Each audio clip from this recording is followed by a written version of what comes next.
Hello and welcome to this week's instalment of Ready, Story, Go from the Wild Geese Theatre Company. My name is Andrew and with me is Emily and Lyle. Do you want to say hello, Emily? Hello, everybody. Hello, and Lyle, say hello for us. Go on. Hello, everyone. Welcome. The Wild Geese Theatre Company, we are a children's theatre company. We travel up and down the country performing shows, especially for you. But under these strange circumstances, we thought it best to try and turn our attention to what we could do online to bring you a little bit of that goosey magic at home. Last week, or last session, we started reading. The first installment of that is on our website, www.wildgeesetc.co.uk/imagine. On there, you can find a link to our last session. You can find links to our other online project, Imagine Bi-Weekly, which we would love for you to attend if you're not already. And this week, we're continuing with a fantastic story, The Secret Garden by Frances Hodgson Burnett. Can anyone remember what happened at the beginning of our story from last session? We read the first chapter of the book. Here are some questions that might jog your memory. Who remembers what the names of the characters were, or at least the main character? What was her name? Where did the story start? Does anyone remember what country it was in? And who can remember what's happened to them so far?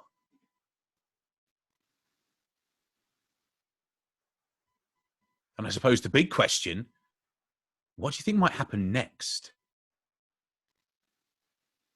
So for those of you who weren't with us last time, don't worry, there will be a little bit of a recap coming up.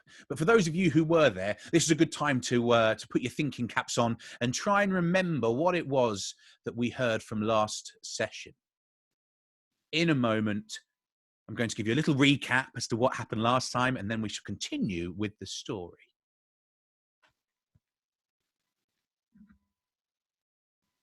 All right, here we go. When cholera swept through the house in India, where 10-year-old Mary Lennox lived, it killed her mother, her father, and her servants. Mary only survived by hiding herself away.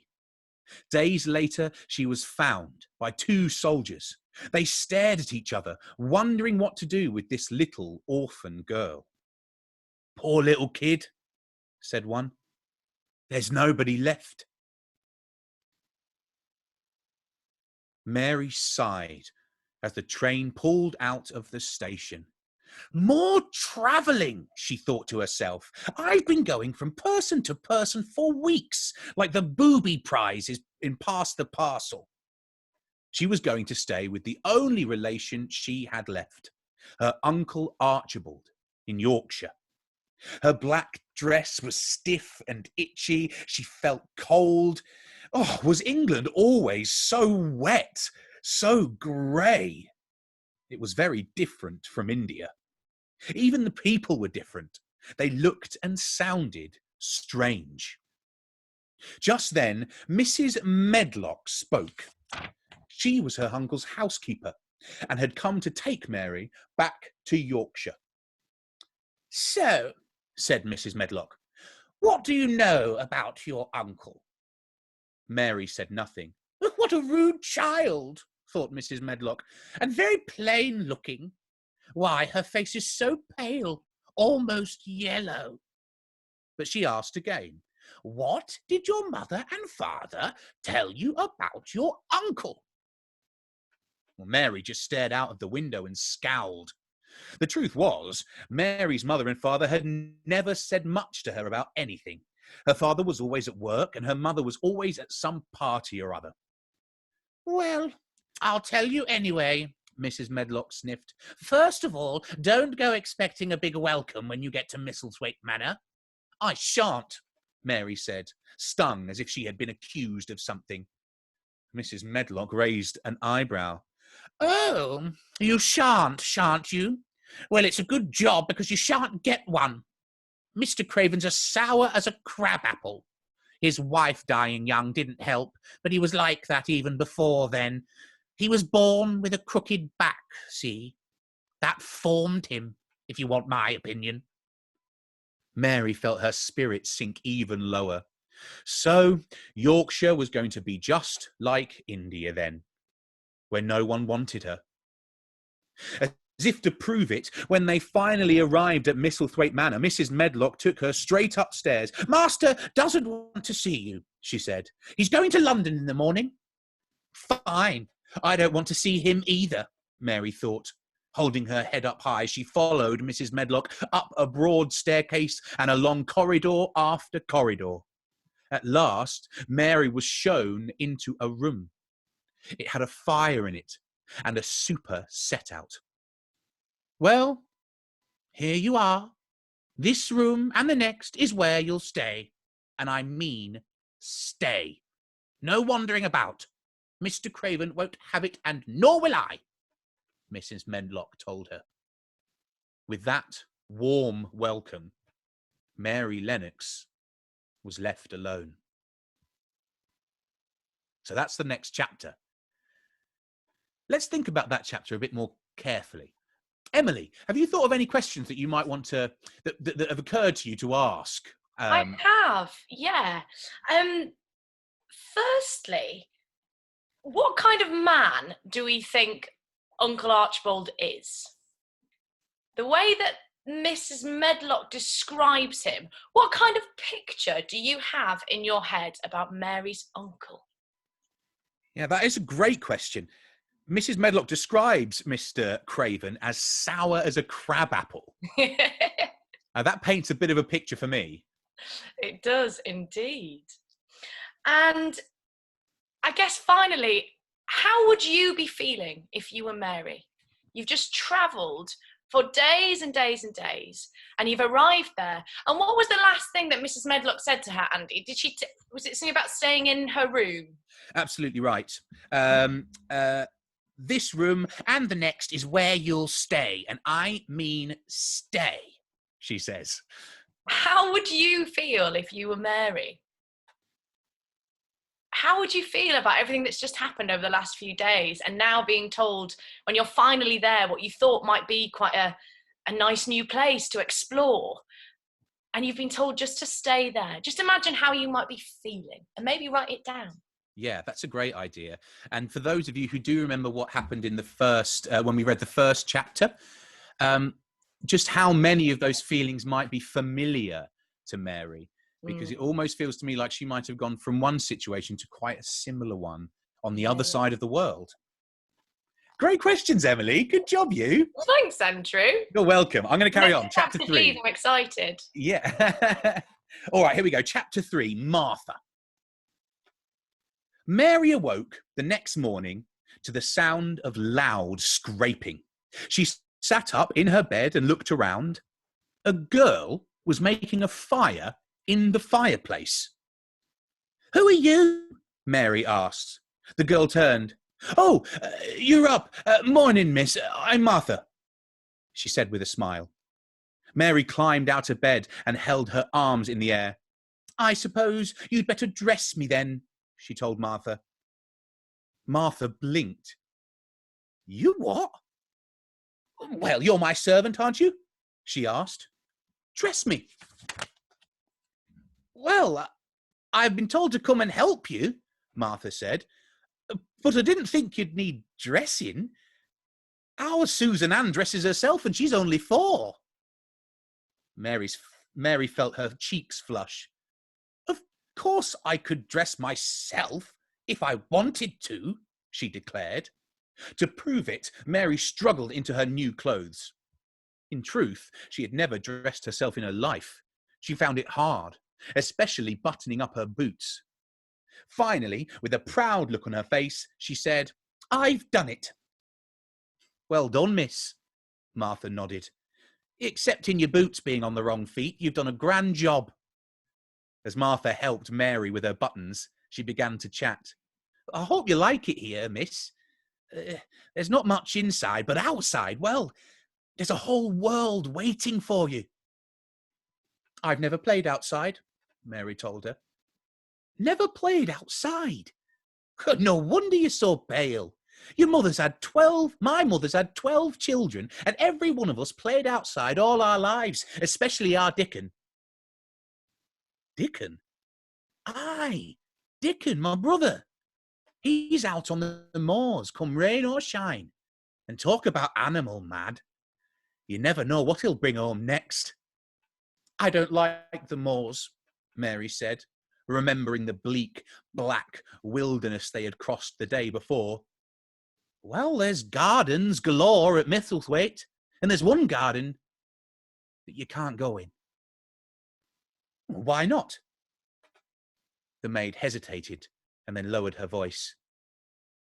It's been locked up for years. Mr. Craven locked it after his wife died. Why? Said Mary.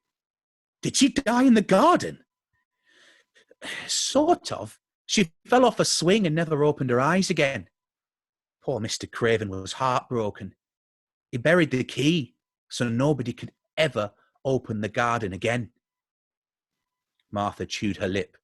Oh, don't tell anybody I told you. Will you? I'll be in so much trouble if you do.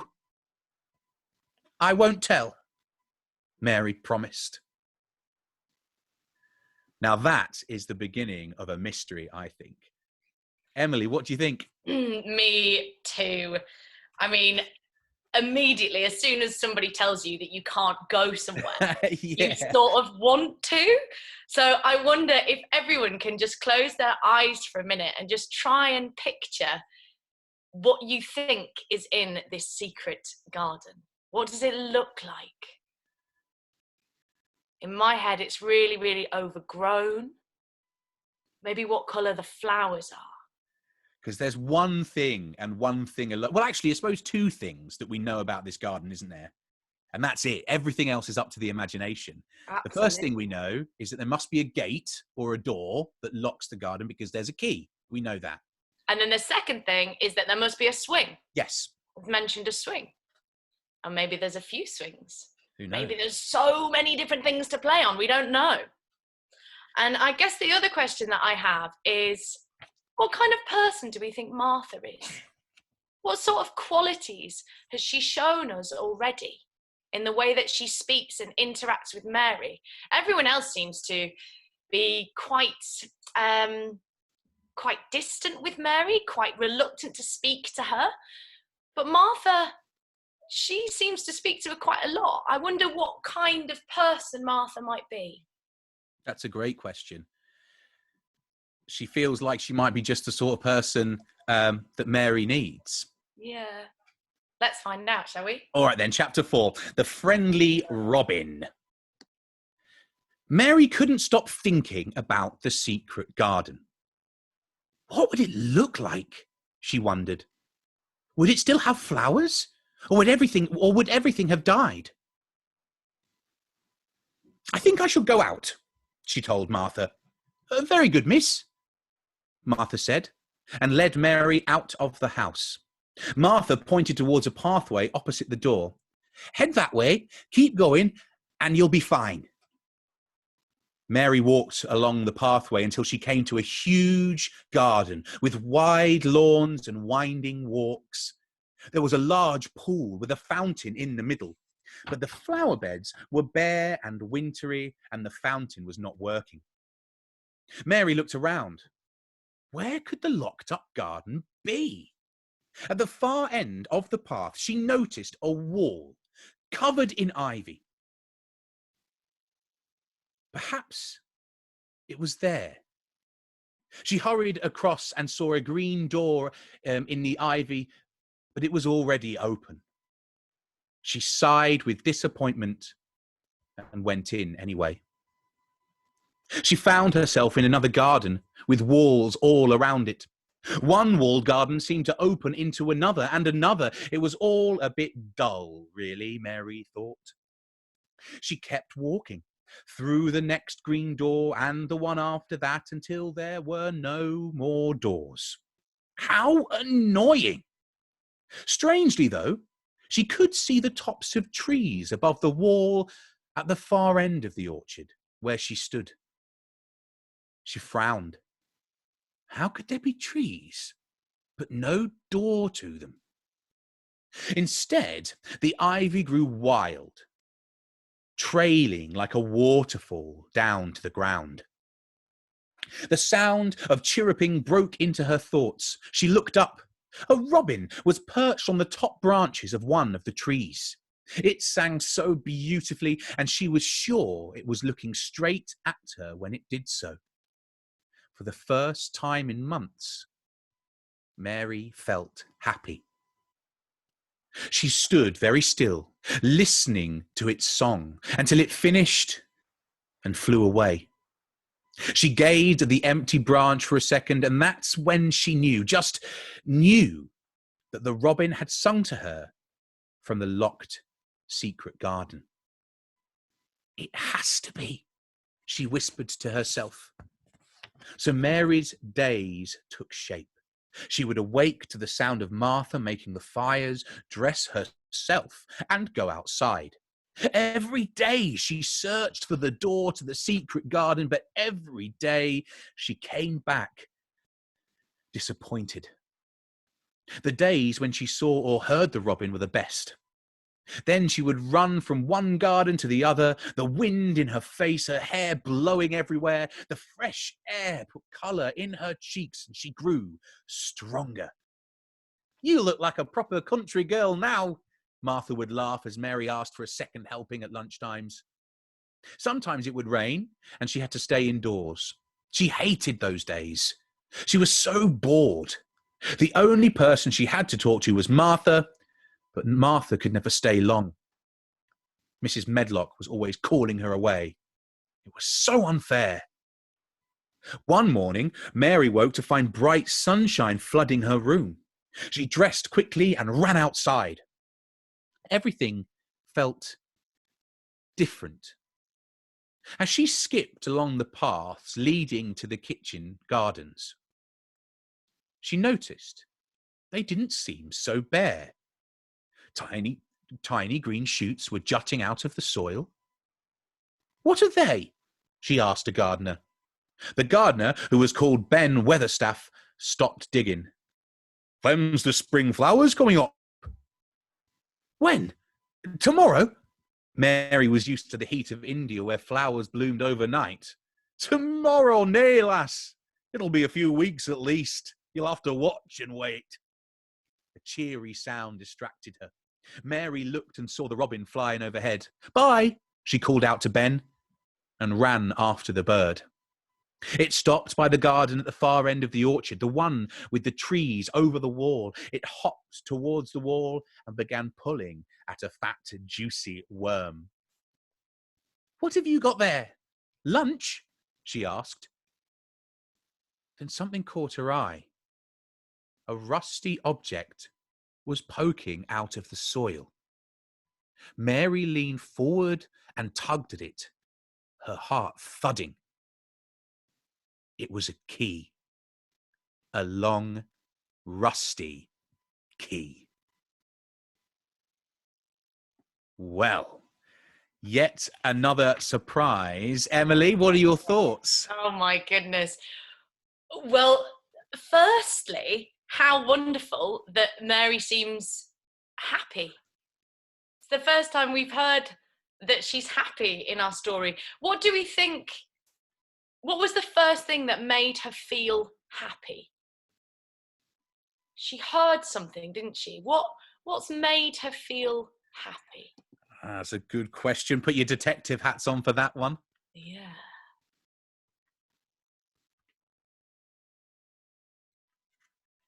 And then at the very end there, Andrew, Yeah. when she sees something poking out of the soil, how does she react? What happens in her with her body? She have her. Do you want me to have another? Do you want me to look at it again? Yeah. Yeah, sure. Mary leaned forward and tugged at it, her heart thudding. Why is her heart thudding? Why is her heart thudding? Why is she so nervous? What do we think? That's an excellent question.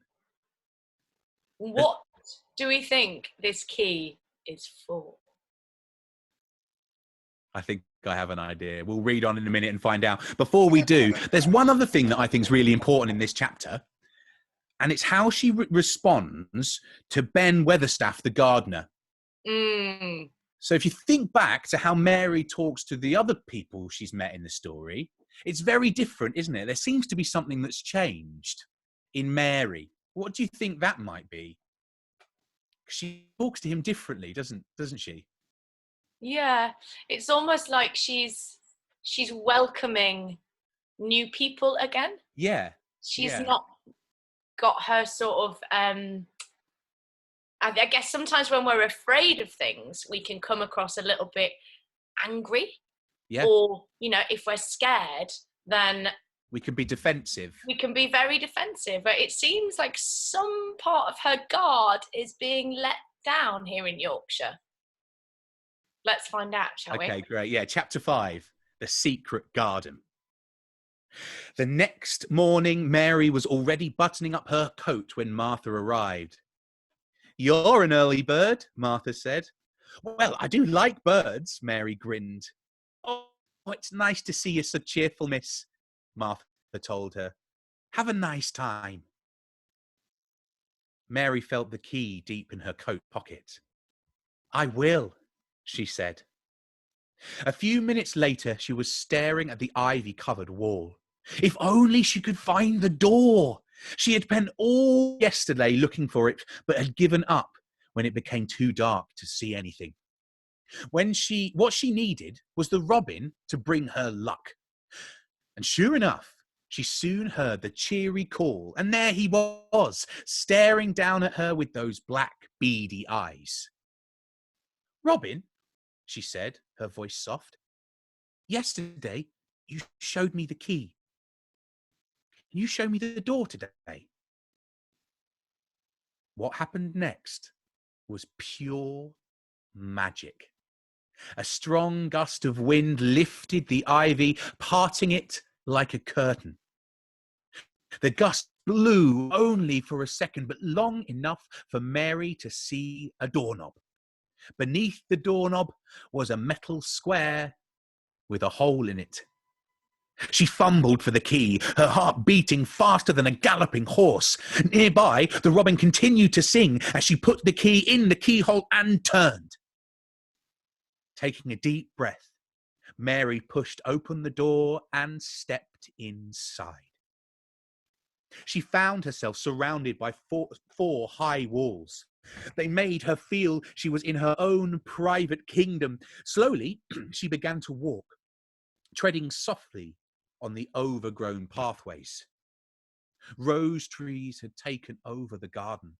They had climbed over urns and arbours and other trees, spreading thorny tendrils across to each other as if holding hands.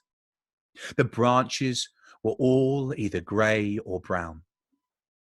Mary wasn't sure if they were dead or alive.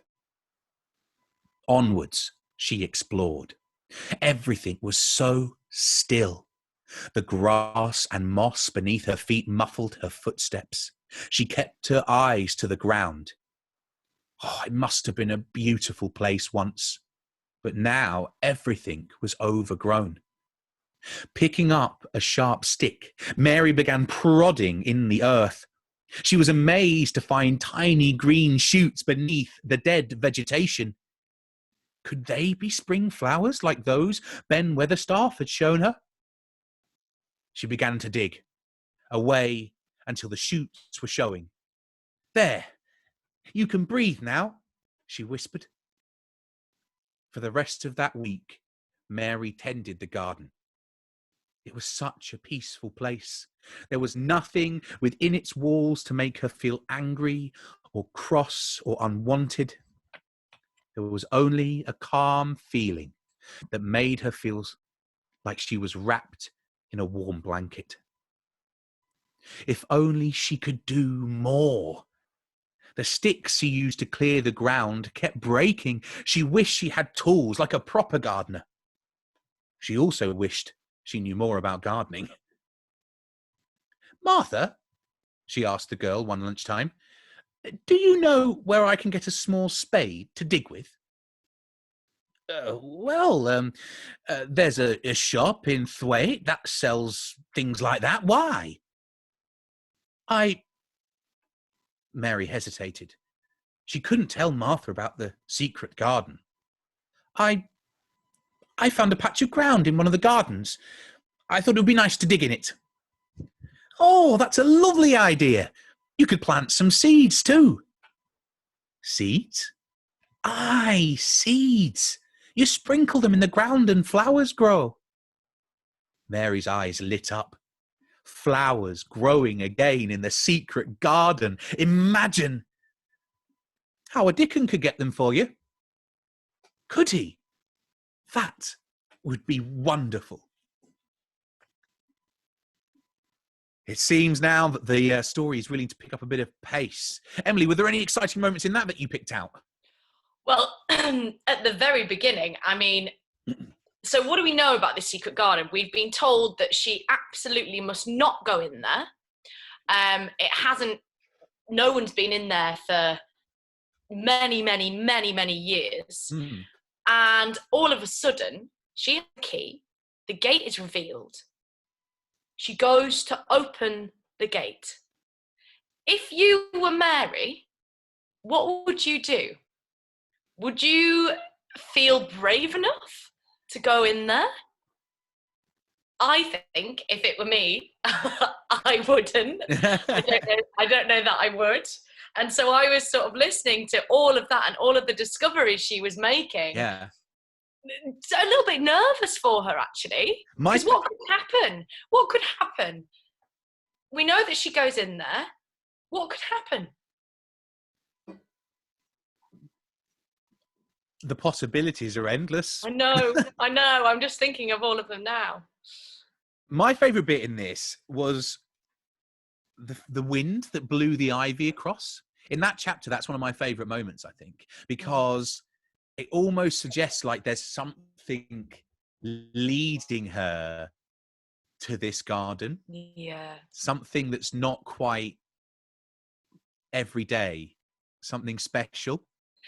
And I think one of my favourite moments was when she was looking, because earlier on, I think it was in the second chapter, when she heard about the secret garden and she started to imagine whether or not there would be anything living there still. And she goes in and she's looking through all of these sort of old thorns and whatnot, and then she sees these shoots in the ground, and immediately she thinks of what Ben said to her. Which is really interesting because you mentioned, Andy, about the way that she spoke to Ben and how she responded to kindness, and she wanted to learn more about really gardening. changing. And what does it tell us about a person who finds something that needs looking after, and then that person wants to look after that thing? I think that tells us something very important about how Mary's character is changing. She's becoming a different person. Maybe she's been spending more time with Martha. Martha seems very jolly, doesn't she? Yeah. All right, should we read on? Yeah, go on. Let's do one more chapter, chapter 6. Okay, and then we'll leave it there. So everyone sit down comfortably. Let's have the last chapter of the session. Here we go. Chapter 6, Dickon. A few days later, Dickon was waiting for her as she crossed the grounds between the house and the walled garden.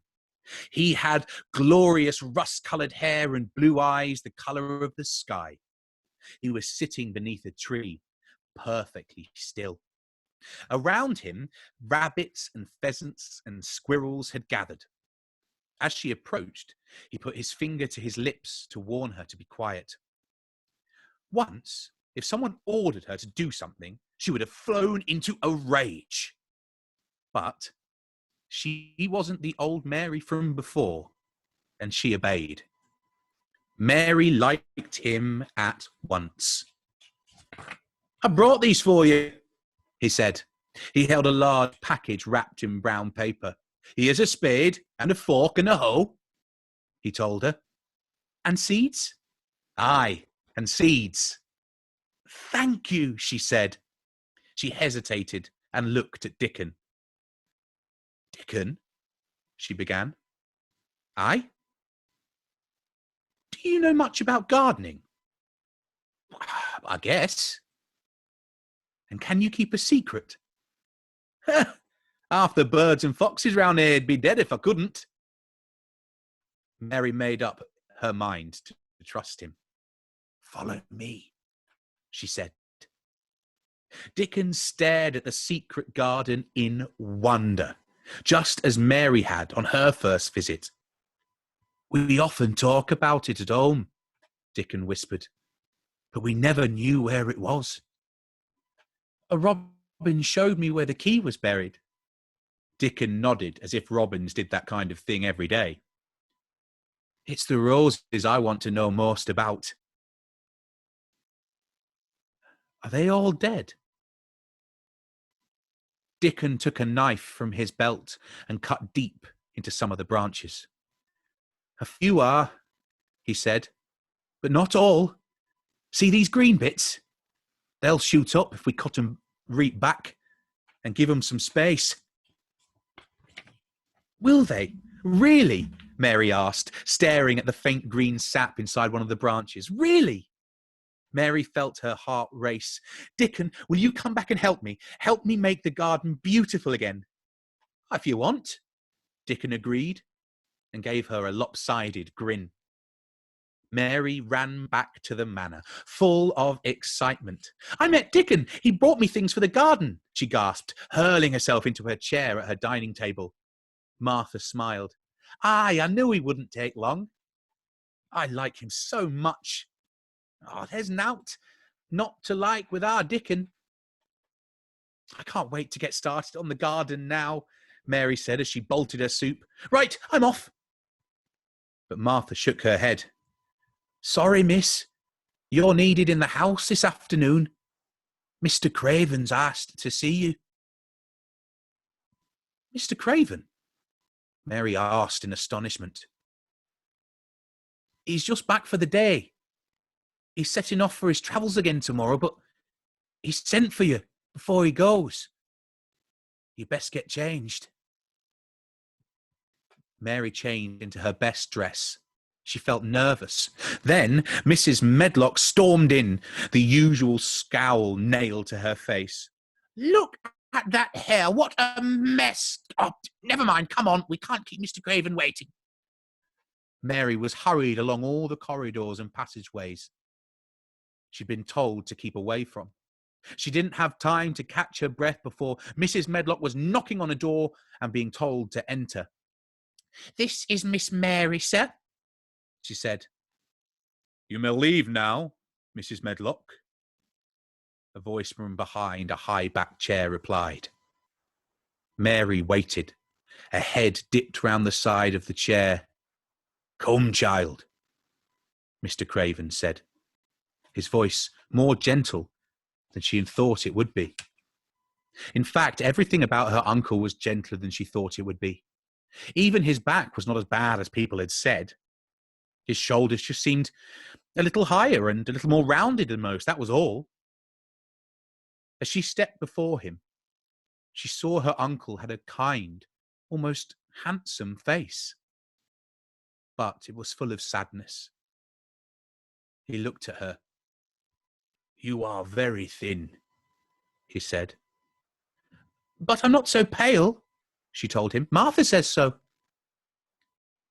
There was a pause, and then her uncle said, "Do you have everything you need, Mary? Toys, books?" "Yes, thank you." "Are you sure? You only have to ask. Perhaps a doll?" "I'm not keen on dolls," she said, "but I would like one thing." "Yes?" Mary took a deep breath. "A little bit of earth?" Mr. Craven looked puzzled. "What do you mean?" "A little bit of earth to grow things in."